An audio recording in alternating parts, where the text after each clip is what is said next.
Vamos a hacer en este video un ensayo de defensa del concepto de conservación de la naturaleza a modo de deber moral absoluto, teniendo en cuenta diferentes teorías acerca de la creación y evolución del universo.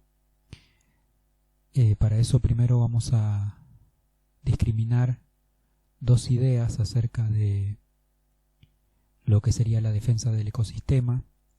Primero vamos a ver que hay una tendencia en lo que es la defensa del ecosistema a la conservación del sistema en sí mismo más allá de los individuos.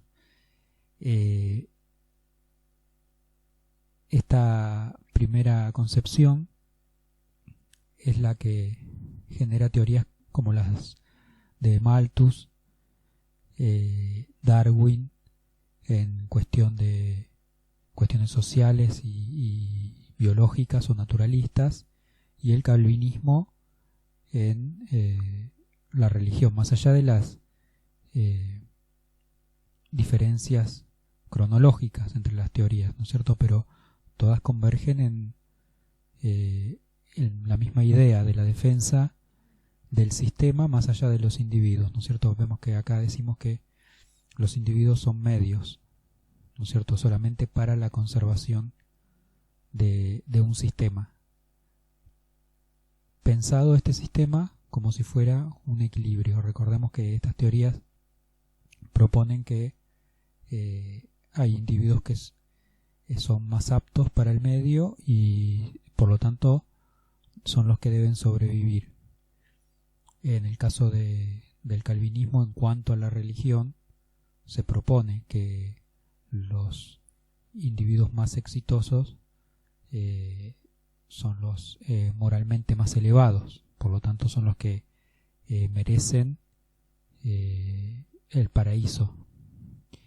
Ahora podemos proponer otro modo de defensa del ecosistema, no solo del sistema más allá de los individuos, es decir, de las especies.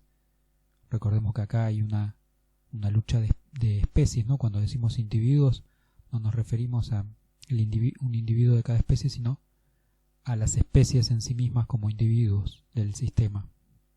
Acá hay una lucha de las especies. Otro modelo puede ser la defensa del conjunto, es decir, del sistema y de las especies también, ¿no es cierto? No perder ninguna especie, que no haya una lucha entre las mismas.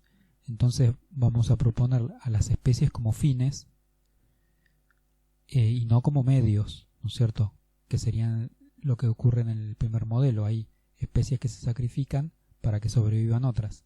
En este segundo modelo, cada especie es un fin en sí mismo. Esto lo tomamos del derecho positivo, que propone a la persona humana como fin en sí mismo y no como un medio, y eso es un límite para lo que se puede, para los derechos que va a tener esa persona y los deberes, ¿no es cierto? Es un fundamento. Ese fundamento lo trasladamos a las especies, no a los individuos de las especies, porque acá estamos pensando en las especies animales, todavía no estamos hablando del hombre. Entonces,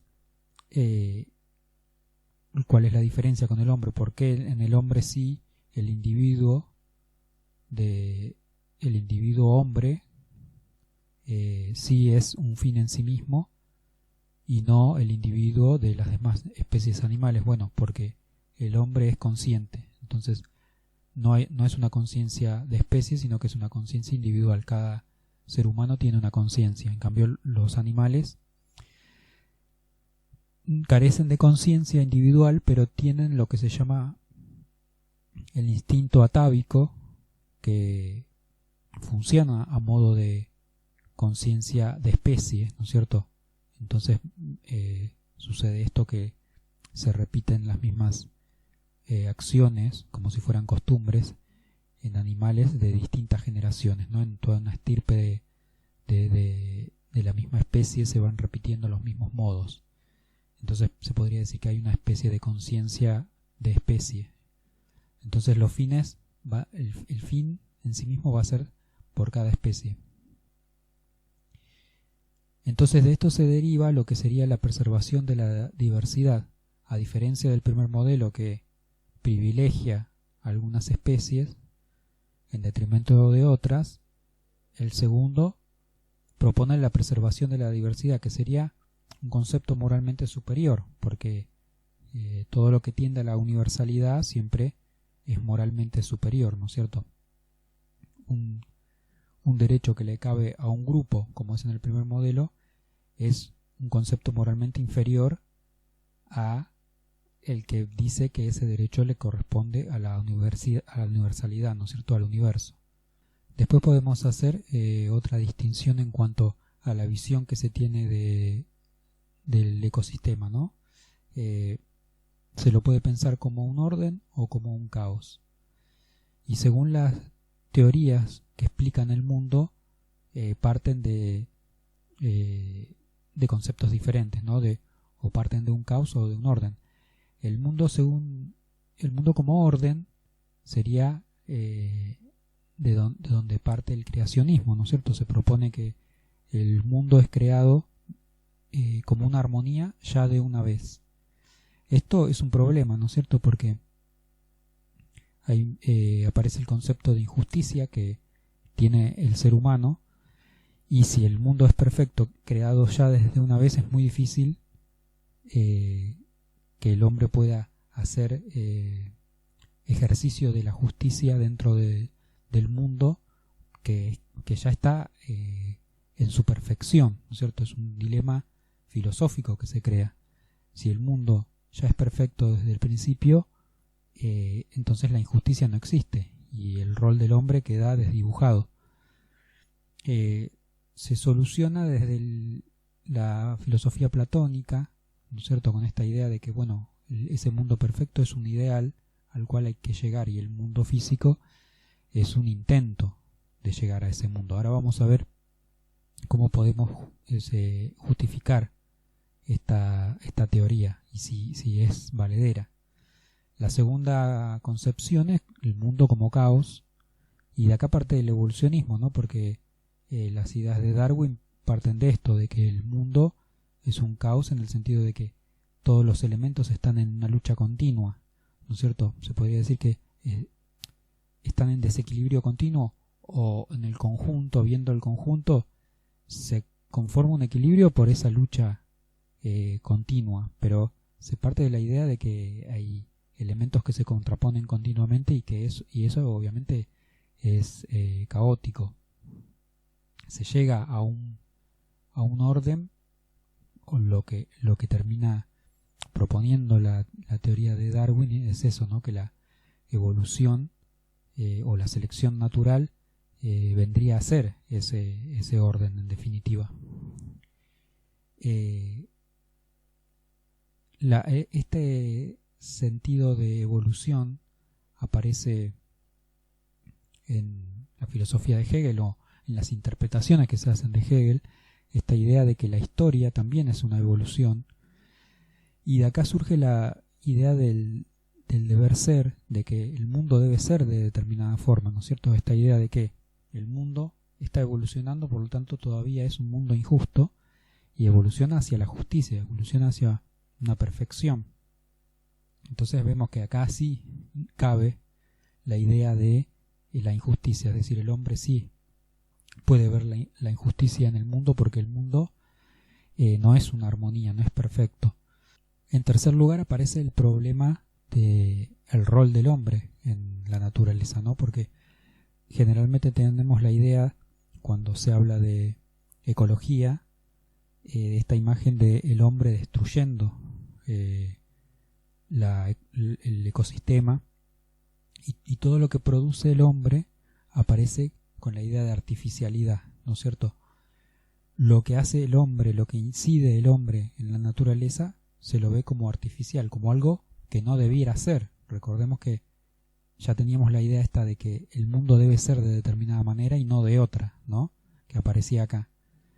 Hay un mundo caótico, hay una idea de justicia que tiene el hombre, y esa idea de justicia es ese deber ser. El mundo debe ser de determinada forma y no de otra. Hay formas del mundo que son injustas y formas que son justas. Bueno, entonces aparece esta idea de que cuando el hombre incide en la naturaleza, comete una injusticia, es decir, porque está destruyendo esa supuesta armonía, y acá está el conflicto, ¿no es cierto? En algunos momentos tomamos a la naturaleza como una armonía y en otros momentos como un caos. Entonces, para que sea coherente, tenemos que pensar que el hombre no es algo separado de la creación, sino que es parte del mismo.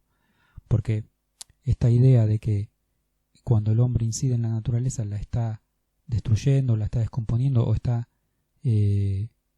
generando una artificialidad dentro de la naturaleza, es un antropocentrismo. Es decir, es despegar al hombre de la creación, de la naturaleza, como si fuera un ser aparte y no parte de la naturaleza, ¿no es cierto? Por eso es un egocentrismo sobre el hombre que se mira a sí mismo como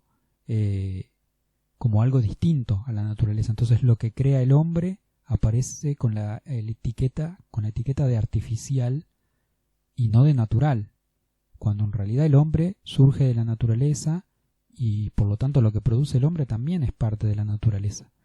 Porque si no tendríamos que pensar que las actividades que tienen ciertos animales que también producen cosas, como un castor, por ejemplo, que construye una presa y eventualmente puede corregir el correr de un río, ¿no es cierto? Puede talar una cierta cantidad de árboles a tal punto de que pueda hacer emigrar aves porque se quedan sin alimento. Es decir, un animal así que incide sobre el medio y que construye algo nuevo, algo que antes no estaba, porque construye una presa y detiene el curso de un río o lo modifica. En ese caso también tendríamos que pensar que es un ser aparte de la naturaleza, y no, lo vemos porque claro, es un ser distinto al hombre, entonces lo vemos dentro de la naturaleza. Tendremos que pensar al hombre de esa manera, como un actor dentro de la naturaleza y no algo aparte. Cuando hicimos el video sobre la inteligencia artificial decíamos que se procedía de esta misma manera, ¿no? Se ponía a la inteligencia artificial siendo creación del hombre como algo aparte del hombre mismo, ¿no es cierto? Como algo diferente. Y en realidad esa inteligencia es la misma inteligencia humana que se proyecta en un artefacto, ¿no es cierto? Ese artefacto es una extensión de la inteligencia humana. Hay una sola inteligencia que es la humana y está proyectada en ese artefacto, no algo separado. Esa inteligencia artificial es algo separado del humano. En este caso es lo mismo, ¿no? El hombre no es algo separado de la naturaleza. Entonces, teniendo claro esos conceptos, ya tomando algunas ideas de Darwin acerca de la selección natural y acerca de la extinción, cuando él habla del peligro que puede correr una especie cuando puede llegar a provocar su propia extinción. ¿De qué manera? Imaginemos una especie que tiene por alimento a otro animal, ¿no es cierto? A una segunda especie. Esa primera especie, que es dominante, digamos, porque dominante sobre la otra, porque es depredador de esa segunda especie, se empieza a reproducir en demasía. Llega un momento que la segunda especie va a empezar a escasear como alimento para la primera y eventualmente puede llegar a extinguirse esa segunda especie porque su depredador hay demasiada cantidad de individuos de ese depredador. Ahora, ¿qué pasa cuando el depredador se queda sin alimento porque terminó extinguiendo a la segunda especie? Si no si no evoluciona rápidamente, que es la idea de Darwin, ¿no? Que bueno, el animal tiene que sobrevivir a las condiciones del medio. Las condiciones del medio son que se queda sin alimento, entonces tiene que empezar a alimentarse de otras especies. Ahora, la evolución, supuestamente, esta supuesta evolución no ocurre de una generación a otra, sino que van pasando varias generaciones. Por lo tanto, si esto es ocurre demasiado rápido, demasiado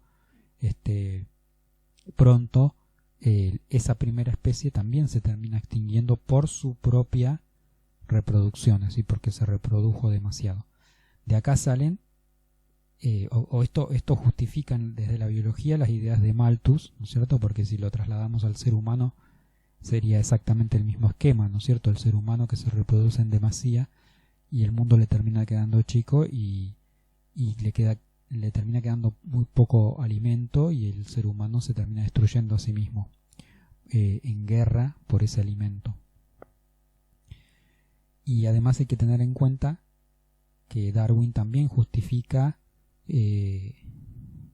la aniquilación de individuos de una especie o de todas las especies, porque esto forma parte de esa lucha, pero funciona como equilibrio, ¿no es cierto? Porque él dice, si todas las especies se reproducen indefinidamente y no hay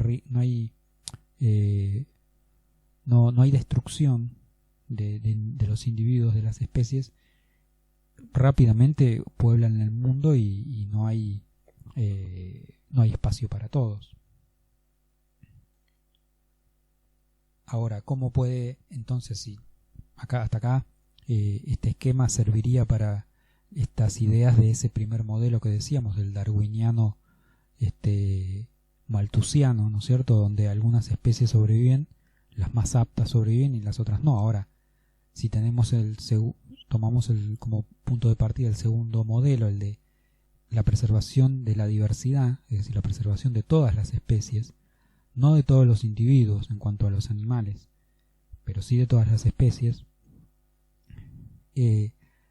acá se produce un problema, porque ocurre esto de que, bueno, hay especies que eventualmente pueden extinguir a otras e incluso extinguirse a sí mismas por ese mal proceder, digamos, porque obviamente los animales no son conscientes, ese es el problema. Entonces acá aparece el rol del ser humano. Por eso tenemos esta pirámide, ¿no?, donde simbolizamos acá a todas las especies, supongamos que están todas las especies acá. Todas corren riesgo, mayor o menor medida, de extinguirse, según este proceder, si tenemos en cuenta lo que apunta Darwin. Entonces, ¿qué se necesita para que se produzca un verdadero equilibrio? Bueno, un ser consciente, que es el ser humano. Un ser consciente, que sea consciente no solo de sí mismo, sino de todo el conjunto, que entienda estas cosas, que entienda que hay animales que pueden extinguirse, que entienda que él mismo puede extinguirse, que entienda que hay un sistema completo que puede extinguirse, y que conozca sus límites y que conozca también qué puede llegar a ser para la preservación, ¿no es cierto? Y necesita obviamente un esquema moral para actuar, porque si no, simplemente se produce una lucha entre los mismos individuos de la especie humana, porque tienen todos diferentes visiones sobre el mundo, y si actúan desde el interés individual, obviamente no va a haber una organización para la preservación del mundo, sino que simplemente va a haber dominación de algunos individuos de esa especie por sobre el conjunto en favor de los intereses de esos individuos. Y ahí seguimos yendo al modelo malthusiano, ¿no es cierto? Hay unos individuos que explotan a los demás, unas especies que explotan a las otras.